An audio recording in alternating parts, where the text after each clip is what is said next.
Hello everyone, कैसे हैं आप लोग। आशा करते हैं आप काफ़ी अच्छे होंगे।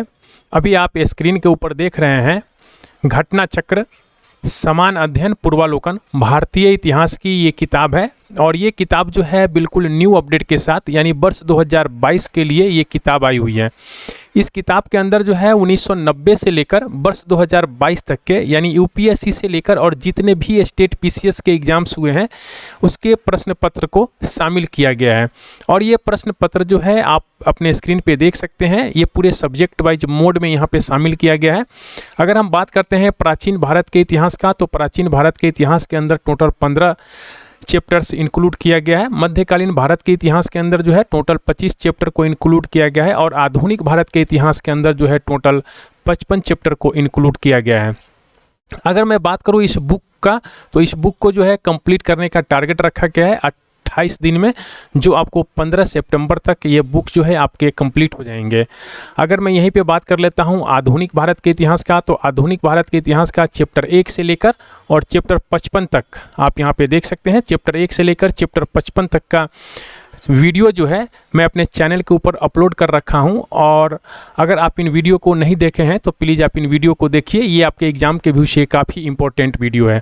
अगर मैं बात कर लेता हूं, इसके जो है टोटल 14 वीडियो हैं, जो आपके 14 घंटा का वीडियो है। यानी 14 वीडियो 14 घंटा में आपको जो है यहाँ से 30+ क्वेश्चन जो है आपके सही हो सकते हैं बीपीएससी के एग्ज़ाम्स में। अगर मैं बीपीएससी का बात करता हूं तब, क्योंकि आप कोई भी कॉम्पिटिटिव का एग्ज़ाम्स अगर लिखते हैं, कंपटीशन का एग्ज़ाम्स अगर लिखते हैं, तो आपको जो है मॉडर्न हिस्ट्री से मैक्सिमम क्वेश्चंस आपको देखने को मिलता होगा। तो यहाँ पे देखिए 14 वीडियो है, 14 घंटा में आपको कंप्लीट करा दिया गया है। तो आप इस वीडियो को देखिए, ये आपके एग्ज़ाम्स में काफ़ी आपको मदद करेगा। अगर इस वीडियो को नहीं देख सकते हैं तो किताब को पढ़िए।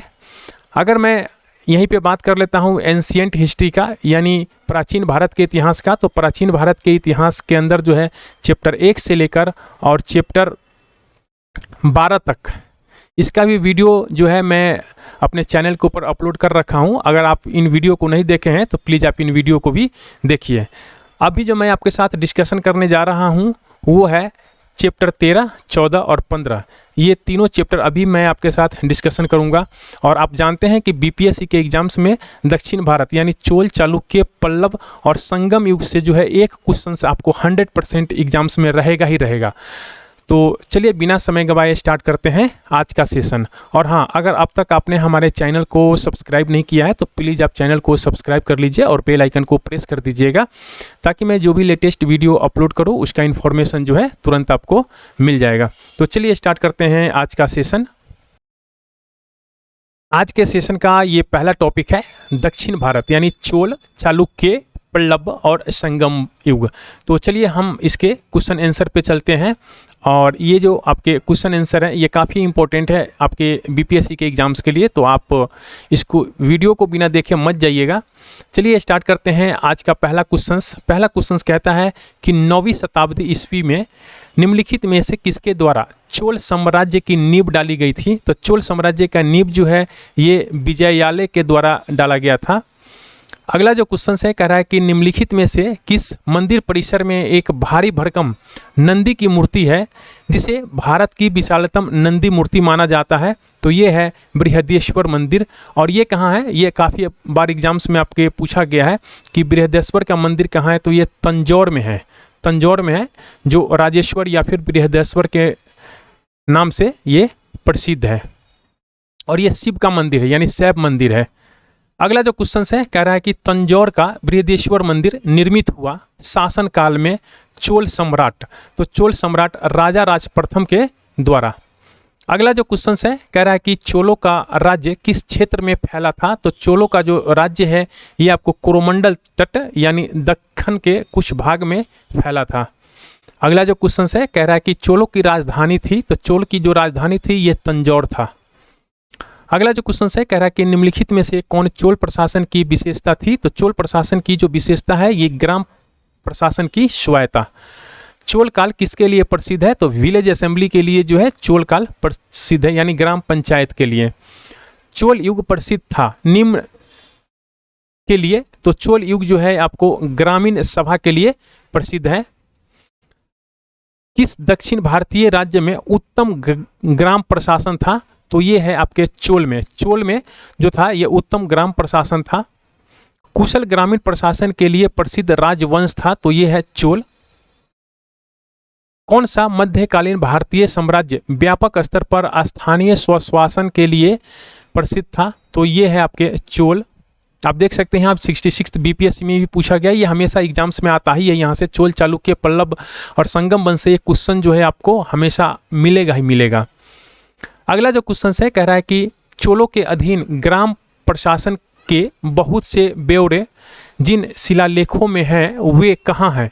तो वे आपको मिलेगा उत्तर के मेरूर में।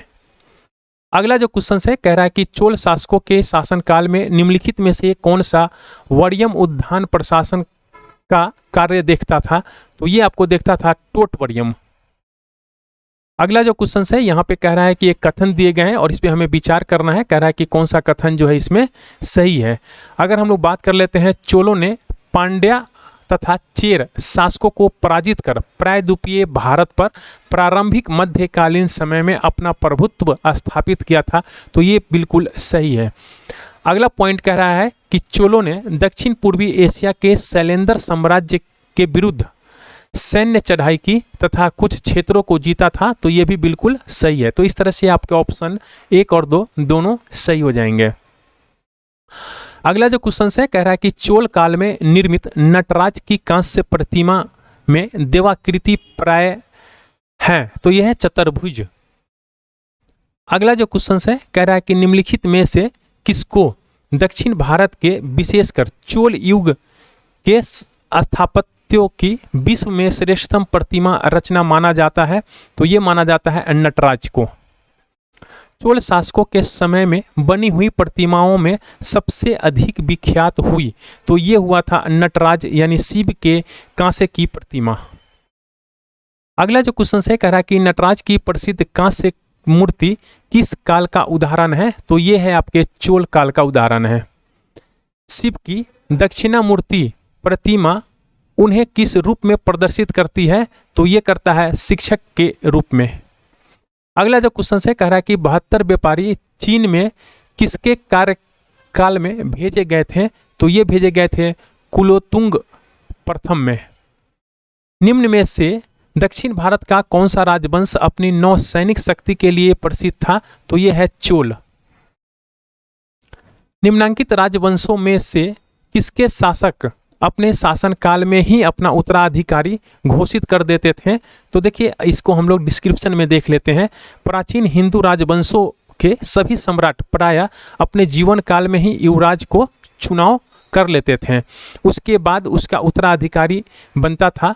यह प्रवृत्ति चोल वंश में सर्वाधिक दिखाई देता था। तो यहाँ से आपको ऑप्शन में ये देखिए, ये तो सब करते थे लेकिन चोल में सबसे अधिक दिखाई देता था। तो इसका कोई एग्जैक्ट आंसर नहीं है, लेकिन यहाँ पे 4 ही ऑप्शन है, तो आप चोल के साथ जा सकते हैं।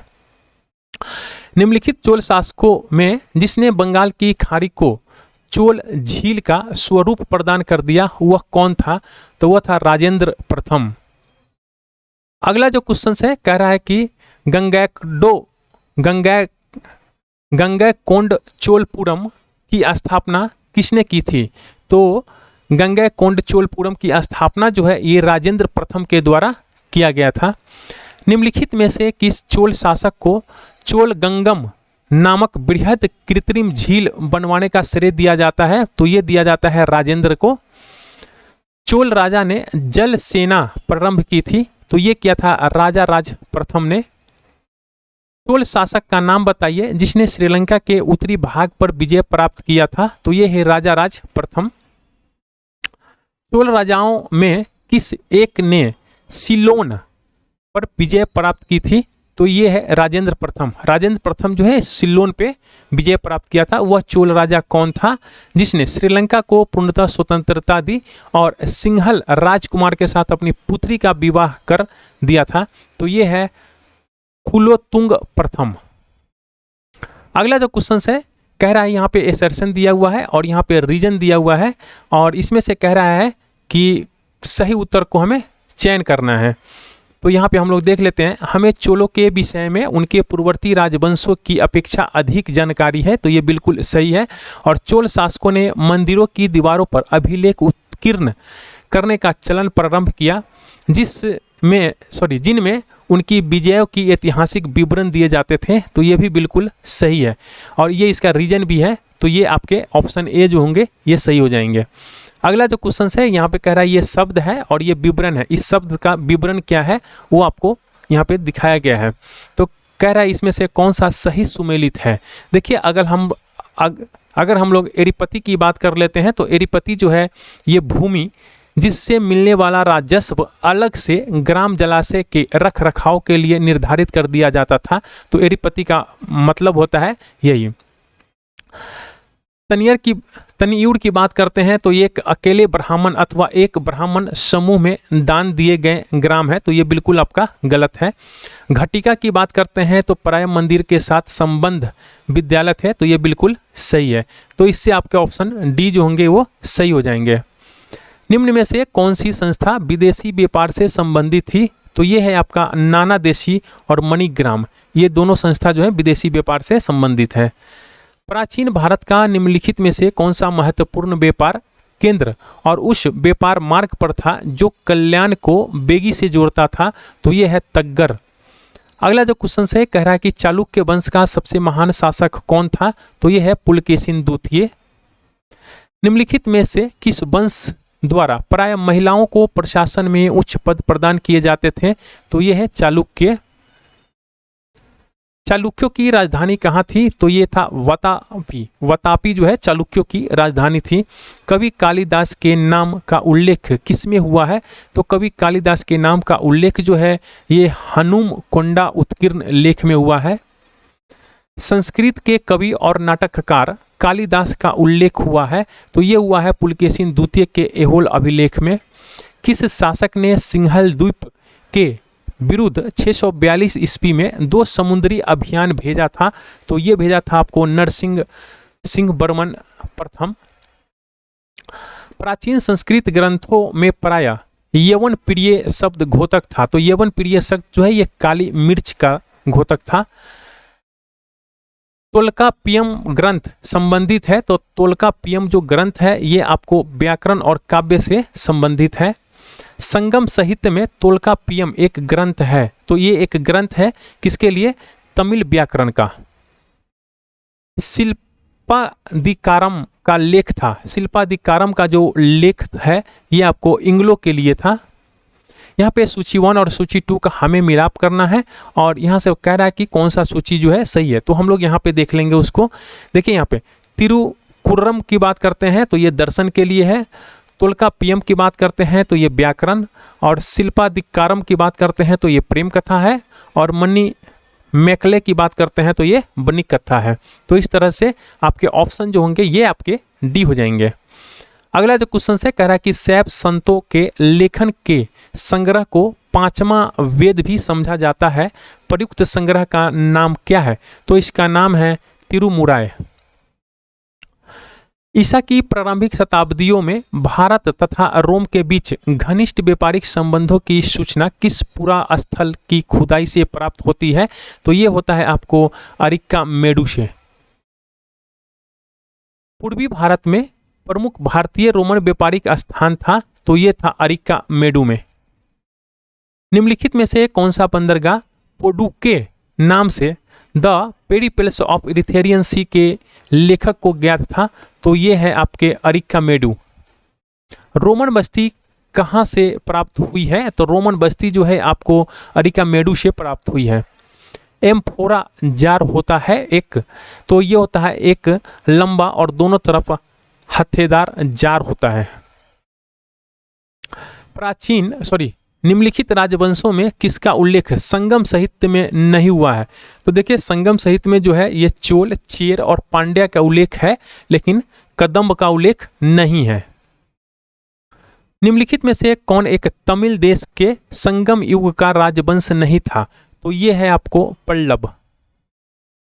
धार्मिक कविताओं का संकलन कुरल किस भाषा में है, तो कुरल जो है आपको तमिल भाषा में है।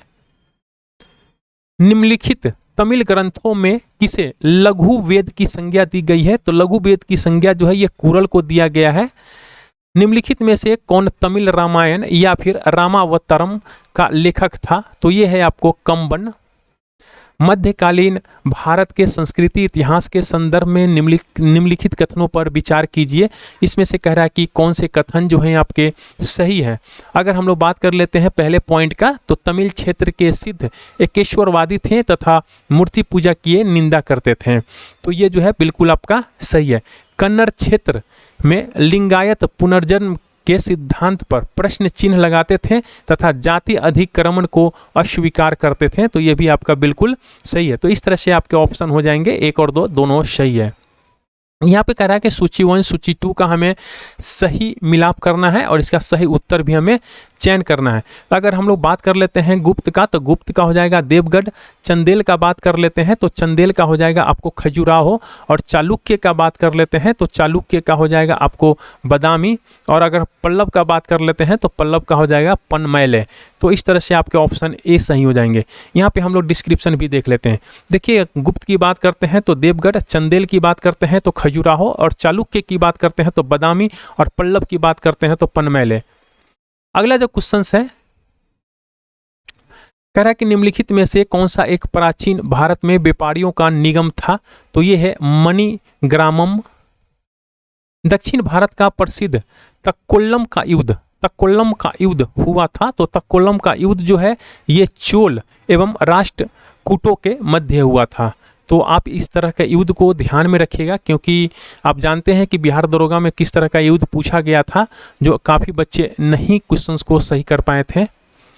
अगला जो क्वेश्चन है, कह रहा है कि चोल साम्राज्य को अंततः किसने समाप्त किया था? तो देखिए, इसका हम लोग डिस्क्रिप्शन देख लेते हैं। चोल साम्राज्य को किसने समाप्त किया था?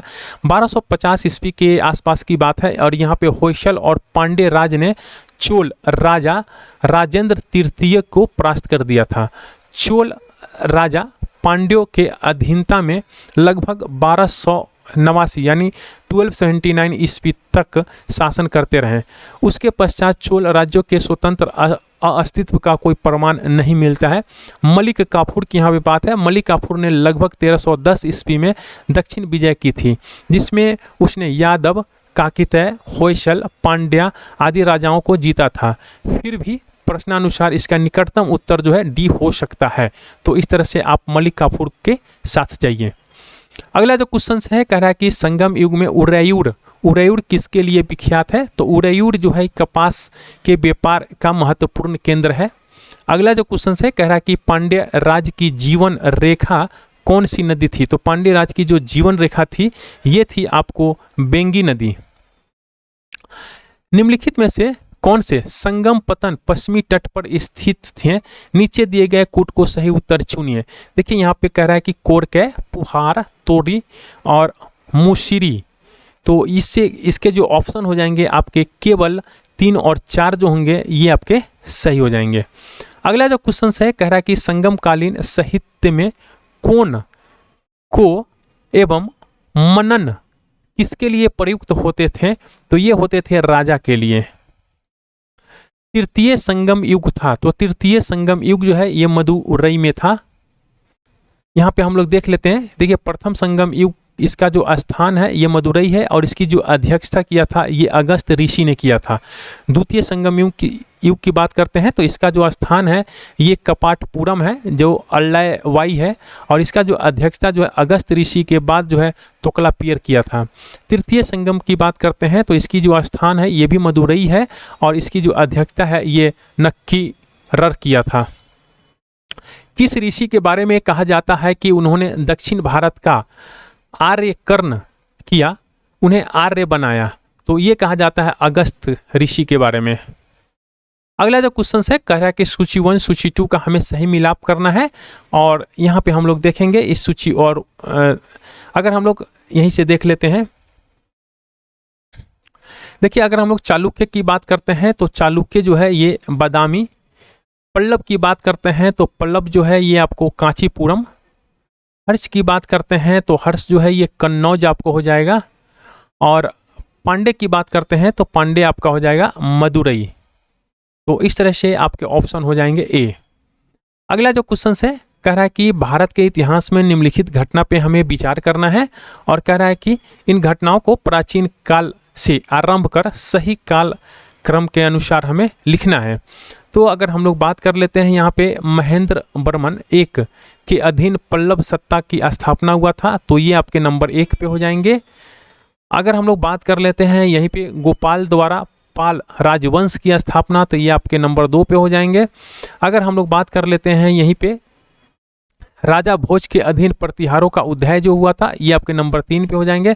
और प्रांतक एक द्वारा चोल सत्ता की स्थापना हुआ था, तो ये हुआ था आपके नंबर 4 पे हो जाएंगे। तो इस तरह से आपके ऑप्शन हो जाएंगे सी।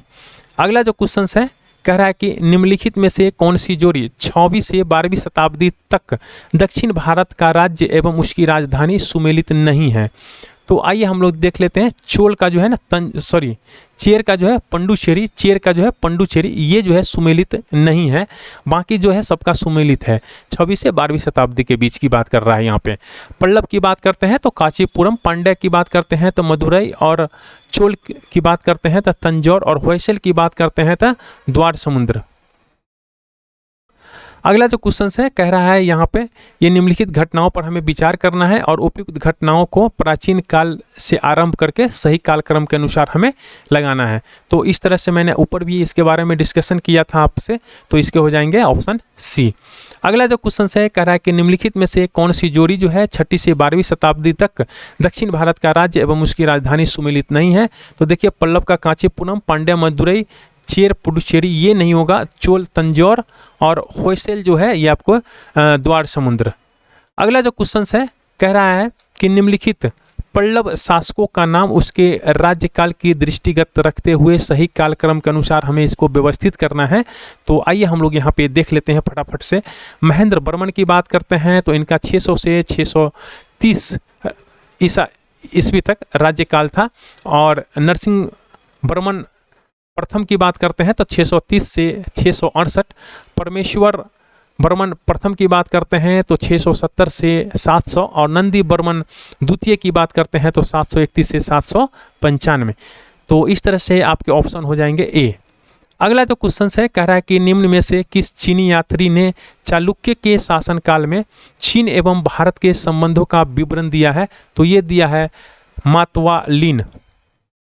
अगला जो क्वेश्चन है कह रहा है कि किस राजवंश ने उत्तर भारत पर शासन नहीं किया है? तो ये चालुक्य राजवंश ने उत्तर भारत पर शासन नहीं किया है।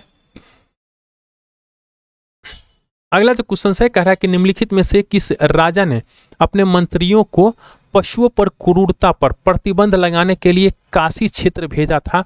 तो ये भेजा था चालुक्य राजा कुमारपाल। कदम्ब राजाओं की राजधानी थी, तो कदम्ब राजाओं की जो राजधानी थी ये बनवासी था। निम्नलिखित में से कौन सा एक काकतीय राज्य में अति महत्वपूर्ण समुद्र पतन था? तो ये था आपको मोटुपल्ली। अगला जो क्वेश्चन है कह रहा है कि दक्षिण भारत के किस वंश के राजा ने रोम राज्य में एक दूत 26 ईसा पूर्व में भेजा था? तो ये भेजा था पांड्या ने। अगला जो क्वेश्चन है कह रहा है कि मीनाक्षी मंदिर स्थित है? तो ये है मदुरई में। मीनाक्षी मंदिर मदुरई में स्थित है। यहाँ पे हमें सुमेलित करना है, तो हम लोग फटाफट यहाँ से देख लेते हैं। मीनाक्षी मंदिर का निर्माण जो है ये पांड्यों ने अपनी राजधानी मदुरई में करवाया था। महाकाल मंदिर जो है ये उज्जैन में, वेंकटेश्वर मंदिर जो है तिरुमाल यानी आंध्र प्रदेश में स्थित है। बेलूर मठ जो है ये रामकृष्ण मिशन की स्थापना 1897 ईस्वी में कोलकाता में यानी पश्चिम बंगाल में स्वामी विवेकानंद के द्वारा करवाया गया था। यद्यपि प्रश्न में हावड़ा पश्चिम बंगाल दिया हुआ है, तो यहाँ इससे जो हो जाएगा आपका ऑप्शन जो हो जाएगा ये बी हो जाएगा। दक्षिण भारत के मंदिरों के आकर्षक द्वार क्या कहलाते थे? तो ये गोपुरम कहलाते थे। बीपीएससी का फेवरेट क्वेश्चंस है। और इस तरह से आपका आज के सेशन का जो पहला टॉपिक था वो एंड होता है। अब यहाँ से हम लोग सेकेंड टॉपिक देखेंगे, साहित्य एवं साहित्यकार। तो आइए इसको भी हम लोग फटाफट से देख लेते हैं।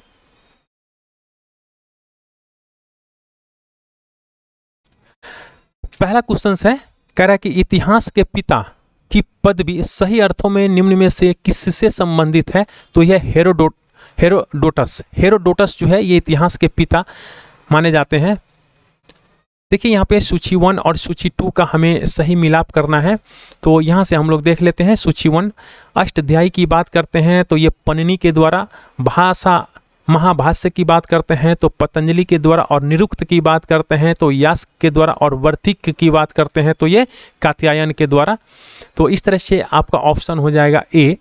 अगला जो क्वेश्चन है कह रहा है कि मुद्रा राक्षस का लेखक निम्न में से कौन है, तो ये है विशाखा दत्त। यहाँ पे कह रहा है कि शास्त्रीय पुस्तक है और इसको जो है गुप्त काल में लिखी गई है।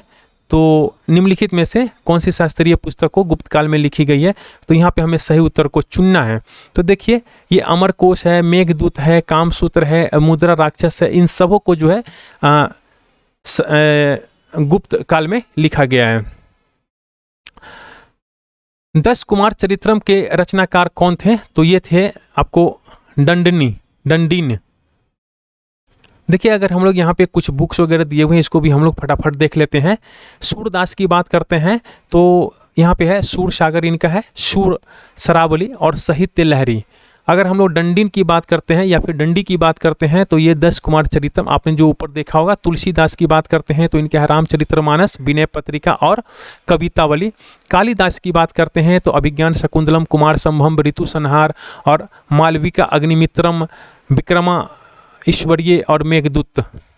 भवभूति की बात करते हैं तो उत्तर रामचरित्र, और कुमारदास की बात करते हैं तो जानकी हरम। अब यहाँ पे हम लोग देख लेते हैं अगला क्वेश्चन है, कह रहा है कि 10 कुमार चरित्र किसने लिखा है, तो 10 कुमार चरित्र जो है ये डंडी ने लिखा है। कुमार संभव महाकाव्य किस कवि ने लिखा है, तो ये लिखा है आपको कालिदास ने। निम्नलिखित में से कौन सा नाटक जो है कालिदास ने नहीं लिखा है, तो देखिए कालिदास के द्वारा जो है जानकी हरम जो है हरण ये नहीं लिखा गया है। बाकी जो है मालविका अग्निमित्रम है, अभिज्ञान शकुंतलम है, कुमार संभव है, ये लिखा गया है कालिदास के द्वारा। निम्नलिखित में से कौन सी पुस्तक जो है कालिदास के द्वारा नहीं लिखी गई है, तो देखिए अगर हम लोग बात करते हैं मेघदूत, कुमार संभव और ऋतु संहारम की, तो ये कालिदास के द्वारा लिखा गया है। उत्तर रामचरित्रम ये है कालिदास के द्वारा नहीं लिखा गया है। अगला जो क्वेश्चन है कह रहा है कि उत्तरी भारतीय शास्त्रीय संगीत का बाइबल ग्रंथ संबंधित है, तो ये है नाट्य शास्त्र से। यहाँ पे जो है सुमेलित करना है, तो देखिए अगर हम लोग यहीं पे कर लेते हैं। पन्नी की बात करते हैं तो पन्नी जो है ये अष्टाध्यायी से संबंधित है। वात्स्यायन की बात करते हैं तो ये आपके जो है कामसूत्र से संबंधित है। चाणक्य की बात करते हैं तो चाणक्य जो है ये अर्थशास्त्र से संबंधित है। और कल्हन की बात करते हैं तो कल्हन जो है ये राजतरंगिणी से संबंधित है। तो इस तरह से आपके ऑप्शन ए जो होंगे वो सही हो जाएंगे। कल्हन की पुस्तक राजतरंगिणी है। कल्हन के द्वारा रचित राजतरंगिणी निम्नलिखित में से किससे संबंधित है, तो ये कश्मीर के इतिहास से संबंधित है। अष्टाध्यायी किसके द्वारा लिखी गई है, तो अष्टाध्यायी जो है आपके पन्नी के द्वारा लिखा गया है। कह रहा है कि कल्हन की राजतरंगिणी की तरह एक इतिहास की पुस्तक गौडवाहो लिखी थी, तो गौडवाहो जो है ये वाकपति के द्वारा लिखा गया था। यहाँ पे जो है लेखक है और इसकी रचनाएं हैं, तो आइए हम लोग यहाँ पे देख लेते हैं इसको। भड़वी की बात करते हैं तो ये कीर्ता अर्जुनियम। हर्ष की बात करते हैं तो नागानंद। कालिदास की बात करते हैं तो मल्लिकावी अग्निमित्रम। और राजशेखर की बात करते हैं तो कर्पूर मंजरी। ये रचनाएं इन्होंने किया था। तो इस तरह से आपके ऑप्शन जो हो जाएंगे ये डी हो जाएंगे। अगला जो क्वेश्चन से कह रहा है कि संस्कृत की निम्नलिखित में से कौन सी रचनाओं ने महाभारत से अपना कथा सूत्र लिया।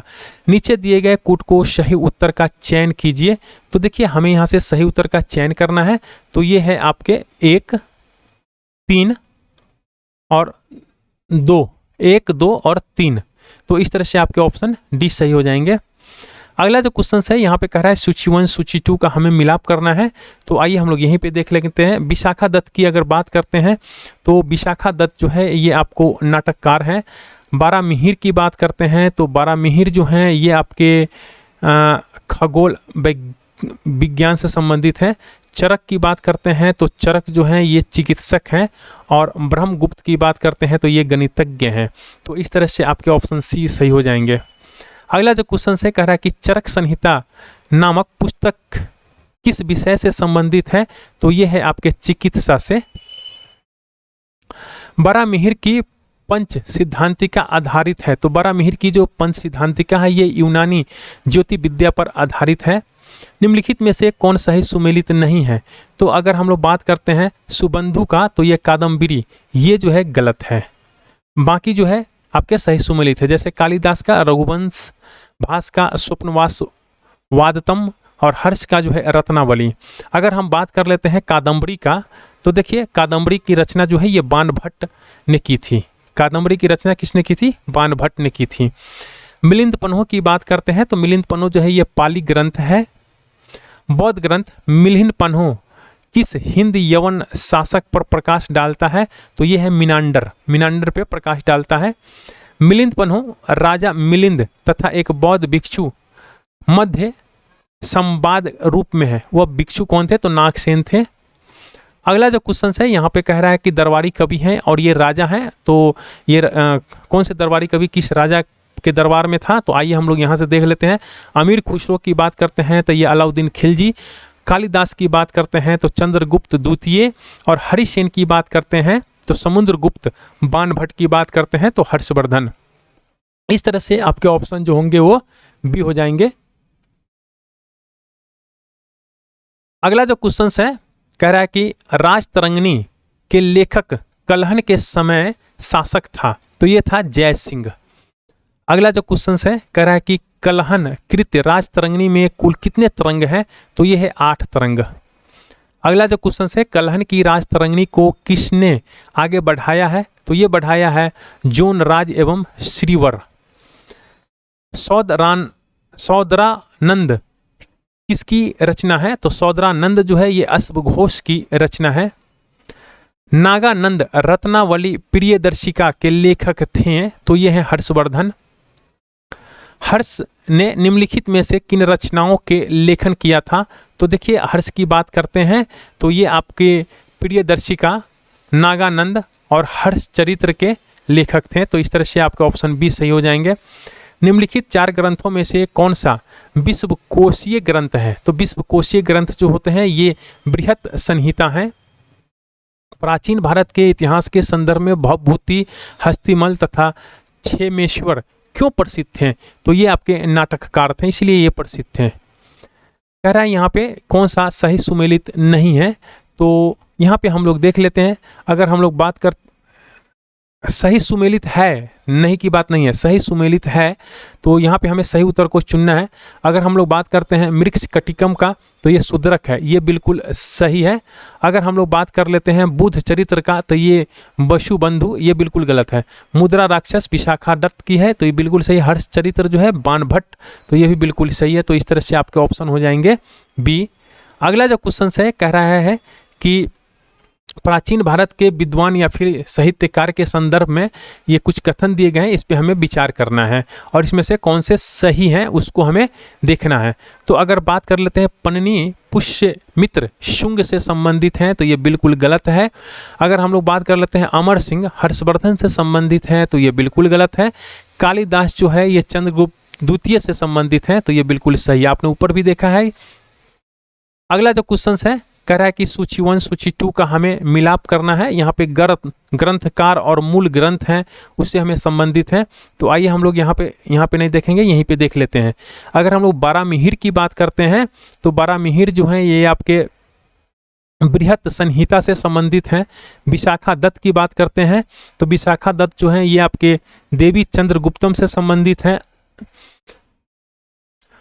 अगर हम लोग शूद्रक की बात करते हैं तो शूद्रक जो है ये आपके मृक्ष कटिकम के से संबंधित हैं। बिल्हन की बात करते हैं तो बिल्हन आपके जो है ये विक्रमादेव चरित्र से संबंधित हैं। तो इस तरह से आपके ऑप्शन हो जाएंगे बी। अगला जो क्वेश्चन है कह रहा है कि निम्नलिखित में से परमार राजवंश के इतिहास पर प्रकाश डालने वाला स्रोत कौन सा है? तो देखिए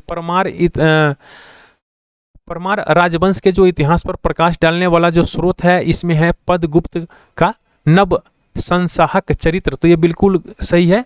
मेरुतंग की प्रबंध चिंतामणि, तो ये भी सही है। और उदयपुर प्रस्थि, तो ये भी बिल्कुल सही है, यानी उपयुक्त सभी इसके आंसर हो जाएंगे। निम्नलिखित युग्मों में से कौन एक सही सुमेलित नहीं है? तो यहाँ पे कह रहा है कि सही सुमेलित नहीं है, तो कर्पूरी मंजरी जो है ये हर्ष, ये बिल्कुल गलत है। अगर हम लोग बात कर लेते हैं यहीं पे मालविका अग्निमित्रम का, तो ये कालिदास, मुद्रा राक्षस विशाखा दत्त और सौंदरानंद जो है ये अश्वघोष के द्वारा है। तो ये तीनों जो है बिल्कुल सही है। और ये जो है कर्पूरी मंजरी जो है ये हर्ष के द्वारा नहीं, बल्कि देखिए कर्पूरी मंजरी के द्वारा जो है ना ये गुर्जर प्रतिहार की दरबारी कवि राजशेखर के द्वारा किया गया था। शकुंतलम की बात करते हैं तो ये आपके कालिदास हैं शकुंतलम।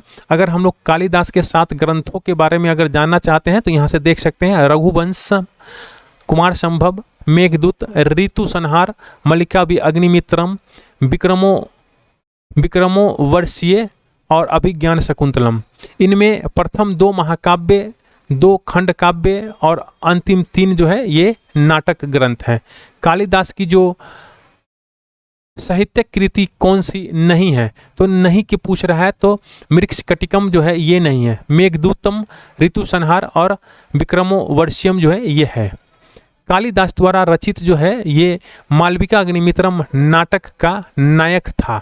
तो नाटक का नायक जो था ये अग्निमित्र है। प्राचीन भारत में निम्नलिखित पुस्तकों में से किस एक में शुंग राजवंश के संस्थापक के पुत्र की प्रेम कहानी है? तो ये है मालविका अग्निमित्रम में। स्वप्नवास वार्ता के लेखक हैं तो ये हैं आपके भास। गीत गोविंद काव्य के रचयिता कौन है? तो ये हैं आपके जयदेव। गीत गोविंद के गीतकार जयदेव किसकी सभा को अलंकृत करते थे? तो ये करते हैं आपके लक्ष्मण सेन को। गीत गोविंद का रचयिता कौन था? तो ये है आपके जयदेव। सूची 1 सूची 2 का हमें मिलाप करना है, ये रचना है और ये इसका विषय है। तो हम लोग यहाँ से देख लेते हैं अष्टांग संग्रह जो है ये आयुर्विज्ञान से है। देखिए यहाँ पे हम लोग देख लेते हैं अष्टांग संग्रह जो है ये किससे संबंधित है? तो ये आयुर्विज्ञान से संबंधित है। और अगर हम लोग बात कर लेते हैं 10 रूपक की, तो 10 रूपक जो है ये आपके नाट्य कला है। लीलावती की बात कर लेते हैं तो लीलावती ये आपके गणित का किताब है। महाभाष्य की बात कर लेते हैं तो ये व्याकरण का किताब है। तो इस तरह से आपके ऑप्शन जो होंगे वो बी सही हो जाएंगे। अगला जो क्वेश्चन से कह रहा है कि तुम्हारा अधिकार कर्म पर है, फल की प्राप्ति पर नहीं, यह निम्न में से किस ग्रंथ में कहा गया है? तो ये गीता में कहा गया है। अगला जो क्वेश्चन है, जो यहाँ है वह अन्यत्र भी है, जो यहाँ नहीं है वो कहीं नहीं है, यह निम्न में से किस ग्रंथ में कहा गया है? तो ये आपको महाभारत में कहा गया है। प्राचीन भारत का वह ग्रंथ जिसका 15 भारतीय एवं 40 विदेशी भाषाओं में अनुवाद हुआ है तो वो है आपका पंचतंत्र। पंचतंत्र का जो है 15 भारतीय भाषा और 40 विदेशी भाषा में अनुवाद हुआ है। पंचतंत्र मूल रूप से लिखी गई है, तो पंचतंत्र जो है ये विष्णु शर्मा के द्वारा लिखा गया है। देखिए यहाँ पे कुछ लेखक है और ग्रंथ हैं, तो आइए हम लोग इसको भी देख लेते हैं। यहाँ से हम लोग देखेंगे सर्व वर्मा का जो ग्रंथ है ये का तंत्र है। शूद्रक का जो ग्रंथ है ये मृक्षकटिकम है। विज्ञानेश्वर का जो ग्रंथ है ये है मिताक्षरा और कल्हन का जो ग्रंथ है ये है राजतरंगिणी। यहाँ पे कह रहा है कि प्राचीन भारतीय इतिहास के संदर्भ में कुछ कथन दिए गए हैं और इसमें से हमें सही को चुनना है। तो अगर हम लोग बात कर लेते हैं, मिताक्षरा ऊंची जाति के सिविल विधि थी और दया भाग निम्न जाति की सिविल विधि थी, तो ये जो है बिल्कुल गलत है। मिताक्षरा व्यवस्था में पुत्र अपने पिता के जीवन काल में ही संपत्ति पर अधिकार का दावा कर सकते थे, जबकि दया भाग व्यवस्था में पिता की मृत्यु के उपरांत ही पुत्र संपत्ति पर अधिकार का दावा कर सकते थे। तो ये बिल्कुल सही है आपका। अगर हम लोग बात कर लेते हैं यहीं पे, मिताक्षरा व्यवस्था किसी परिवार के केवल पुरुष सदस्यों के संपत्ति संबंधी मामले पर विचार करती है, जबकि दया भाग व्यवस्था जो है किसी पुरुष एवं महिला सदस्य दोनों के संपत्ति संबंधी मामलों पर विचार करती है। तो ये आपका गलत है। तो इस तरह से आपके ऑप्शन हो जाएंगे केवल बी। अगला जो क्वेश्चन है कह रहा है कि निम्नलिखित में से कौन बीज गणित के क्षेत्र में अपने योगदान के लिए विशेष रूप से जाना जाता है? तो ये है भास्कर। गणित की पुस्तक लीलावती के लेखक कौन है? तो लीलावती के लेखक जो है ये भास्कराचार्य हैं। आर्यभट्ट थे, तो आर्यभट्ट जो थे ये गणितज्ञ और खगोल शास्त्री थे। निम्नलिखित में से किस भारतीय गणितज्ञ ने दशमलव स्थानिक मान की खोज किया है? तो ये आर्यभट्ट ने किया है। मत विलास प्रहसन का लेखक कौन था? तो मत विलास प्रहसन का जो लेखक है ये महेंद्र वर्मन है। मनुस्मृति मुख्यतः संबंधित है, तो मनुस्मृति जो है ये आपके समाज व्यवस्था से संबंधित है। प्राचीन काल के महान विधि निर्माता थे, तो ये थे मन्नु। निम्नलिखित में से किसे भारत का प्रथम विधि निर्माता माना जाता है? तो ये माना जाता है मन्नु को।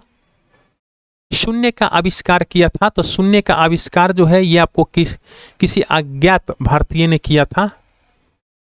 शून्य की खोज जो है ये भारतीयों ने किया था। निम्नलिखित में से कौन सा जोड़ा सो है सही सुमेलित नहीं है? तो अगर हम लोग बात करते हैं द नेचुरल हिस्ट्री का, तो ये टॉलेमी के द्वारा नहीं लिखा गया है। अगर हम लोग यहीं पे अदर की बात कर लेते हैं तो लाइफ ऑफ हैंसेंग ये हुइली के द्वारा लिखा गया है। हिस्टोरियल फिलिपिकल की बात कर लेते हैं तो ये पाइपेइस प्रोगस के द्वारा, और द हिस्ट्री जो है ये हेरोडोटस के द्वारा लिखा गया है। अगर हम लोग नेचुरल हिस्ट्री पुस्तक की लेखक की बात करते हैं तो ये प्लिनी के द्वारा लिखा गया है, तो आप इसको ध्यान रखिएगा। निम्न में से सबसे प्राचीन वाद्य यंत्र कौन है? सबसे प्राचीन वाद्य यंत्र जो है ये आपके बीना है। इस तरह से ये आपके सेशन, आज के सेशन का सेकेंड पार्ट जो है कंप्लीट होता है। अब यहाँ से हम लोग पूर्व मध्यकाल का भी कुछ क्वेश्चन है उसको भी हम लोग देख लेते हैं। पहला क्वेश्चन है, कह रहा है कि निम्नलिखित में से कौन सा शासक पृथ्वीराज चौहान के नाम से प्रसिद्ध है? तो पृथ्वीराज चौहान के नाम से जो है ये पृथ्वीराज तृतीय जो है ये पृथ्वीराज चौहान के नाम से प्रसिद्ध है। ताम्रपत्र लेख दर्शाते हैं कि प्राचीन काल में बिहार के राजाओं का जो संपर्क था वो किससे था? तो जावा सुमत्रा से था। अगला जो क्वेश्चन है, कह रहा है कि स्वर्ण भूमि का वह राजा कौन था जिसने नालंदा में एक बौद्ध विहार की स्थापना की तथा उसके रख रखाव हेतु अपने दूत देवपाल से 5 गांव दान में देने के लिए प्रार्थना किया था? तो यह है बालपुत्र देव। अगला जो क्वेश्चन है, कह रहा है कि गोविंद चंद्र गहरवाल की एक रानी कुमार देवी ने धर्म चक्र जिन विहार कहाँ बनवाया था? तो ये बनवाया था सारनाथ में। अगला जो क्वेश्चन है, कह रहा है कि हमीर महाकाव्य में चौहानों को बताया गया है, तो क्या बताया गया है? सूर्यवंशी बताया गया है। अल्लाह उदुल संबंधित है, अल्लाह उदुल जो है ये महोबा से संबंधित है। पृथ्वीराज रासो के लेखक हैं, तो पृथ्वीराज रासो के जो लेखक हैं ये चंद्रबरदाई हैं। पृथ्वीराज विजय का लेखक है, तो पृथ्वीराज विजय का जो लेखक है ये जयानक है। निम्नलिखित युगों में से कौन एक सही सुमेलित नहीं है? तो यहाँ पे हमें सही सुमेलित नहीं है उसकी बात कर रहा है। अगर हम लोग बात कर लेते हैं अब्दुल रहमान का, तो ये हमीर रासो जो है ये सही सुमेलित आपके नहीं है। चंद्रबरदाई की बात करते हैं तो पृथ्वीराज रासो, जगनिक की बात करते हैं तो अल्लाहखंड, और नरपति नालह की बात करते हैं तो ये हो जाता है विश्लदेव रासो। तो ये आपके 3 जो हैं ये सही सुमेलित है, ये सही सुमेलित नहीं है। अगर हम लोग हमीर रासो की रचना की बात करते हैं तो ये है सारंगधर। अगला जो क्वेश्चन है, कह रहा है कि निम्नलिखित राजपूत वंशों में से किसने 8वीं शताब्दी में दिल्ली का यानी दिल्ली शहर की स्थापना की थी? तो ये किया था तोमर वंश। अगला जो क्वेश्चन है, कह रहा है कि जेजाक भूति प्राचीन नाम था, तो जेजाक भुक्ति जो है ये आपके बुंदेलखंड का जो है ये प्राचीन नाम है। धंगदेव किस वंश का शासक था? तो धंगदेव जो है ये आपको जेजाक भूति के चंदेल वंश का शासक था। अगला जो क्वेश्चन है, कह रहा है कि निम्नलिखित शासकों के नाम सही कालक्रम के अनुसार संयोजित करना है और उत्तर जो है हमें चुनना है। तो देखिए, अगर हम लोग बात करते हैं यशोवर्मन का तो ये नंबर 1 पे हो जाएंगे, धंग की बात करते हैं तो ये 2 पे हो जाएंगे, और विद्याधर की बात करते हैं तो ये 3 पे हो जाएंगे, और कृति वर्मा जो है ये 4 पे हो जाएंगे। तो इस तरह से आपके ऑप्शन जो होंगे ये ए सही हो जाएंगे। चित्तौड़ के त्रिभुवन नारायण मंदिर को किसने बनवाया था? तो ये बनवाया था परमार राजा भोज ने। पुंड्रवर्धन भुक्ति अवस्थित है, देखिए यहाँ पे है पुंड्रवर्धन भुक्ति जो है ये अवस्थित है, तो ये आपके उत्तर बंगाल में अवस्थित है। पाल वंश का जो संस्थापक है ये कौन है? तो ये है गोपाल। उदंतपुर शिक्षा का केंद्र निम्न में से किस राज्य में अवस्थित था? तो ये है आपके बिहार में। निम्नलिखित में से किसने सोमपुर महाविहार का निर्माण करवाया था? तो सोमपुर महाविहार का निर्माण जो है ये धर्मपाल ने करवाया था। विक्रमशिला नामक प्राचीन विश्वविद्यालय की स्थापना बंगाल के किस शासक ने किया था? तो ये किया था आपको धर्मपाल ने। उस पाल शासक का नाम बताइए जिसने विक्रमशिला विश्वविद्यालय की स्थापना किया था? तो ये है धर्मपाल। विक्रमशिला महाविहार की स्थापना किस वंश के शासक के द्वारा करवाया गया था? तो पाल वंश। निम्नलिखित में से किस शासक ने विक्रमशिला की स्थापना किया था? तो ये किया था धर्मपाल ने। प्राचीन भारत के एक महान शिक्षा केंद्र विक्रमशिला महाविहार की स्थापना किया था? तो धर्मपाल ने। निम्नलिखित में से विक्रमशिला विश्वविद्यालय के संस्थापक कौन है? तो ये है धर्मपाल। विक्रमशिला विश्वविद्यालय इनमें से आज के किस राज्य में अवस्थित है? तो ये है बिहार। निम्नलिखित में से किन राजाओं को जनता द्वारा प्रत्यक्ष रूप से चुना गया है? तो देखिए जनता के द्वारा जो है प्रत्यक्ष रूप से चुना गया है, तो वो चुना गया है गोपाल को और नंदी बर्मन पल्लवलम को। तो ये दो हैं, आप इसको ध्यान रखिएगा। निम्नलिखित स्थानों में से कौन सा स्थान पूर्व मध्यकाल में शिक्षा का केंद्र नहीं था? तो देखिए अगर हम लोग बात कर लेते हैं नालंदा, विक्रमशिला, देखिए यहाँ पे कह रहा है कि पूर्व मध्यकाल में, और उदंतपुर ये जो है ये शिक्षा का केंद्र था। तक्षशिला जो है ये शिक्षा का केंद्र नहीं था। अगला जो क्वेश्चन है कह रहा है कि निम्नलिखित में से किसने राष्ट्रकूट साम्राज्य की नींव रखी थी? तो ये रखा था आपको दंती दुर्ग ने। अगला जो क्वेश्चन है कह रहा है कि निम्नलिखित में से किसने हिरण्यगर्भ धार्मिक कार्य कराया था? तो ये कराया था दंती दुर्ग ने। अगला जो क्वेश्चन है कह रहा है कि निम्नलिखित में से कौन अपने पिता के अभियानों के क्रम में सैनिक छावनी में पैदा हुआ था? तो ये था अमोघवर्ष राष्ट्रकूट।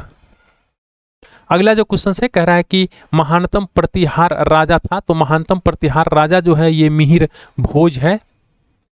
गुर्जर प्रतिहार शासकों में से किसकी उपाधि आदिवाराह थी? आदिवाराह था, तो ये था आपको मिहिर भोज का। निम्नलिखित ऐतिहासिक व्यक्तियों के नाम कालक्रम के अनुसार से हमें संयोजित करना है और इसके हमें सही उत्तर चुनना है। अगर हम लोग बात करते हैं वस्त्रराज का तो ये 1 पे हो जाएगा। बात कर लेते हैं नागभट्ट 2 का तो ये नंबर 2 पे हो जाएंगे। अगर हम लोग बात कर लेते हैं यहीं पे महेंद्रपाल का तो ये 3 पे हो जाएंगे और महिपाल जो है ये 4 पे हो जाएंगे। तो इस तरह से आपके ऑप्शन जो होंगे ये बी होंगे। अगला क्वेश्चन से कह रहा है कि निम्नलिखित में से कौन सा शासक गुर्जर प्रतिहार राजवंश से संबंधित नहीं है? यहाँ पे देखिए नहीं कह रहा है, तो ये है भरत भट्ट। भरत भट्ट जो है ये प्रथम, ये आपके गुर्जर प्रतिहार राजवंश से संबंधित नहीं है। अगला जो क्वेश्चन है कह रहा है कि महान जैन विद्वान हेमचंद्र किसकी सभा में अलंकृत करते थे? तो ये करते थे कुमारपाल की सभा में। निम्नलिखित में से किसे एक नया संवत चलाने का यश प्राप्त है? तो नया संवत जो है ये लक्ष्मण सेन ने चलाया था और ये चलाया था 28 वर्षों तक शासन किया था इन्होंने। और ये इनका जो कार्यकाल है 1178 से 1206 सेन वंश के ये शासक थे और इन्होंने लक्ष्मण संवत का प्रारंभ किया था। लक्ष्मण संवत का प्रारंभ निम्नलिखित में से किस वंश के द्वारा किया गया था? तो अभी मैंने बताया था सेनों द्वारा, सेन वंश। निम्नलिखित में से कौन से मध्यकालीन भारत के प्रसिद्ध विधिवेत्ता थे? तो यहाँ पे दिया हुआ है और हमें इसका सही उत्तर जो है वो चुनना है। तो विज्ञानेश्वर, आपको हेमाद्रि और जीमूत वाहन, ये तीनों थे, तो इसके ऑप्शन हो जाएंगे सी। अगला जो क्वेश्चन है कह रहा है कि महान संस्कृत कवि एवं नाटककार राजशेखर निम्न में से किसके दरबार से संबंधित हैं? तो ये हैं आपके महेंद्रपाल प्रथम और महिपाल, महेंद्रपाल प्रथम और महिपाल। अगला जो क्वेश्चन है कह रहा है यहाँ पे सूची 1 यानी राजवंश है और सूची 2 जो है राजधानी है, इसका हमें मिलाप करना है। तो यहाँ से हम लोग देख लेते हैं। अगर हम लोग प्रतिहार की बात करते हैं तो प्रतिहार जो है ये कन्नौज। चोल की बात करते हैं तो चोल जो है ये तंजौर। परमार की बात करते हैं तो परमार जो है ये धारा। और सोलंकी की बात करते हैं तो सोलंकी जो है ये अनहिलवार। तो इस तरह से आपके ऑप्शन जो हो जाएंगे ये डी हो जाएंगे। अगला जो क्वेश्चन है कह रहा है कि गुर्जर प्रतिहार वंश की स्थापना की थी, तो ये किसने किया था? तो ये नागभट्ट प्रथम ने किया था। राजवंश जो कन्नौज पर आधिपत्य स्थापित करने में त्रिकोणीय संघर्ष में उलझे हुए थे, वह थे, तो वह कौन थे? और उनका जो है हमें सही उत्तर का चयन करना है। तो देखिए, अगर हम लोग बात कर लेते हैं पाल का, गुर्जर का और राष्ट्रकूट का, तो ये तीनों थे। तो इस तरह से आपके 2, 3, 4 ऑप्शन हो जाएंगे। निम्नलिखित में से कौन त्रिकोणात्मक संघर्ष का हिस्सा नहीं था? तो त्रिकोणात्मक संघर्ष का हिस्सा जो है चोल, ये नहीं था। महोदया किसका पुराना नाम है? तो महोदया जो है ये आपका कन्नौज का पुराना नाम है। निम्नलिखित में से किसे नगर महोदय श्री के नाम से जाना जाता था? तो ये जाना जाता है कन्नौज को। निम्नलिखित में से कौन सही सुमेलित नहीं है? अगर हम लोग बात कर लेते हैं पूर्व मध्यकालीन उत्तर प्रदेश के शहर की और वर्तमान अवस्थी की, तो देखिए अगर हम लोग यहाँ से देख लेते हैं, कोल यानी कोयल अलीगढ़ को कहा जाता है जो भी वर्तमान में है। महोत्सव नगर जो है महोबा को कहा जाता है। महोदय श्री जो है कन्नौज को कहा जाता है। और जेजाक भुक्ति जो है ये बुंदेलखंड को कहा जाता है। इस तरह से आपके ऑप्शन जो होंगे यहाँ पे डी हो जाएंगे जो सही सुमेलित नहीं है। जेजाक भुक्ति जो है ये बुंदेलखंड को कहा जाता है। निम्नलिखित में से किसने खंबात में तोड़ी गई मस्जिद के पुनर्निर्माण के लिए आर्थिक सहायता प्रदान की थी? तो ये किया था जय सिंह सिद्धराज। परमार वंश का संस्थापक कौन था? तो देखिए यहाँ पे हम लोग देख लेते हैं, परमार वंश की स्थापना जो है 10वीं शताब्दी ईस्वी में प्रथम चरण में उपेंद्र अथवा कृष्ण राज नामक व्यक्ति ने किया था, जो आपके ऑप्शन में नहीं है। धारा नामक नगरी परमार वंश की राजधानी थी। जो धारा नाम का जो नगरी था ये परमार वंश की राजधानी थी। और उत्तराखंड लोक सेवा आयोग ने इस प्रश्न का उत्तर जो है बी दिया है, यानी कनकपाल दिया है, जबकि ये सही नहीं है। इसके उत्तर होंगे उपेंद्र या फिर कृष्णराज। राजा भोज ने शासन किया। राजा भोज ने जो है ये शासन किया था कहाँ पे? धार पर। निम्नलिखित में से किसने काल्पनिक वैज्ञानिक उपकरण पर पुस्तक लिखी है? तो ये लिखा है भोज ने। भोजशाला मंदिर की अधिष्ठात्री देवी है, तो ये है भगवती सरस्वती। इनमें से कौन परमार वंश का शासक नहीं था? तो ये है गंगे देव। यहाँ पे क्या है ना, प्रसिद्ध स्थान है और क्षेत्र है, इसका हमें कह रहा है कि इसमें कौन सा सही सुमेलित है। तो यहाँ से हम लोग देख लेते हैं, बोध गया की बात कर रहे हैं तो ये बिहार, खजुराहो की बात कर रहे हैं तो बुंदेलखंड, शिरडी की बात करते हैं तो अहमदनगर महाराष्ट्र, नासिक की बात करते हैं तो महाराष्ट्र, और तिरुपति की बात करते हैं तो रायलसीमा आंध्र प्रदेश। तो इस तरह से ये आपके ऑप्शन जो होंगे ये सी हो जाएंगे।